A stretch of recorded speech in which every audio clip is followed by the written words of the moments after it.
Hi నమస్తే, నేను మీ journalist రెహమాని.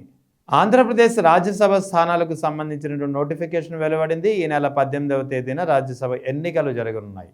Andhra Pradesh నుంచి రాజ్యసభ 4 రాజ్యసభ స్థానాలు ఖాళీ అవుతున్నాయి. ఈ 4 రాజ్యసభ స్థానాల్లో 3 రాజ్యసభ స్థానాలు వైఎస్ఆర్ కాంగ్రెస్ పార్టీకి చెందిన స్థానాలు. మరొకటి 4వది తెలుగుదేశం పార్టీకి చెందినది. ఈ 3 రాజ్యసభ స్థానాలు వైఎస్ఆర్ కాంగ్రెస్ పార్టీకి చెందిన వాటిలో ఒకటి పిల్లి సుభాష్ చంద్రబోస్ అయితే, రెండవది పరిమళ నత్వాని, మూడవది అయోధ్య రామిరెడ్డి. ఇక తెలుగుదేశం పార్టీకి సంబంధించినటువంటి రాజ్యసభ స్థానం ఖాళీ అవుతున్నది సానా సతీష్.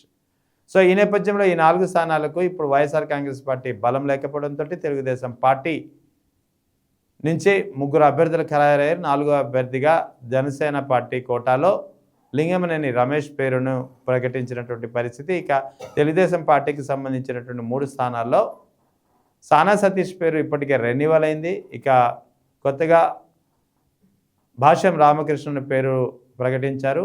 మా 3వ స్థానం చింతకాయల విజయ్, స్పీకర్ చింతకాయల అయ్యన్నపాత్రుడు కుమారుడు. సో ఈ నేపథ్యంలో 4 స్థానాలకు సంబంధించినటువంటి పరిణామాలు ఇలా ఉంటాయి. ఇక పరిమళ్ నత్వాని, వైఎస్ఆర్ కాంగ్రెస్ పార్టీ రాజ్యసభ సభ్యుడైనటువంటి పరిమళ్ నత్వానికి సంబంధించినటువంటి కీలకమైనటువంటి క్రేజీ అప్డేట్ వస్తుంది. పరిమళ్ నత్వాని వైఎస్ఆర్ కాంగ్రెస్ పార్టీ సంబంధించినటువంటి రాజ్యసభ సభ్యుడిగా తన పదవీ కాలం అయిపోతుండటంతో ఈసారి మళ్ళీ ఆయన రాజ్యసభ స్థానానికి పోటీ చేస్తున్నారు. సో వైఎస్ఆర్ కాంగ్రెస్ పార్టీ రాజ్యసభ సభ్యుడు పరిమళ్ నత్వాని మరోసారి రాజ్యసభకు పోటీ చేస్తున్నారు. వైఎస్ఆర్ కాంగ్రెస్ పార్టీ బలం లేదు, కేవలం 11 మంది ఎమ్మెల్యేలు ఉన్నారు, మరి ఎలా పోటీ చేస్తారని చెప్పి అనే సందేహం రావచ్చు. అయితే వాస్తవానికి వైఎస్ఆర్ కాంగ్రెస్ పార్టీ రాజ్యసభ సభ్యుడైనటువంటి పరిమళ్ నత్వాని రాజ్యసభకు పోటీ చేయడం అయితే అనివార్యం. పోటీ చేస్తున్నారనేది కూడా కన్ఫర్మ్. అయితే ఎక్కడి నుంచి పోటీ చేస్తున్నారనేది చాలా పెద్ద ఎత్తున ఒక ప్రశ్న.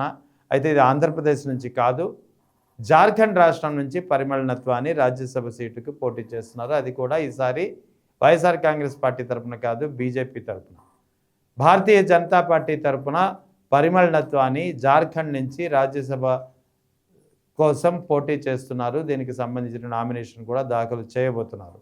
ఇది చాలా కీలకమైనటువంటి విషయం. ఎందుకంటే ఆంధ్రప్రదేశ్ నుంచి వైఎస్ఆర్ కాంగ్రెస్ పార్టీ తరఫున రాజ్యసభ సభ్యుడిగా ఎన్నికైనటువంటి పరిమళ్ నత్వాని తన పదవీ కాలం అయిపోవడంతో ఈసారి మరోసారి రాజ్యసభకు పోటీ చేయాలని నిశ్చయించుకున్నారు.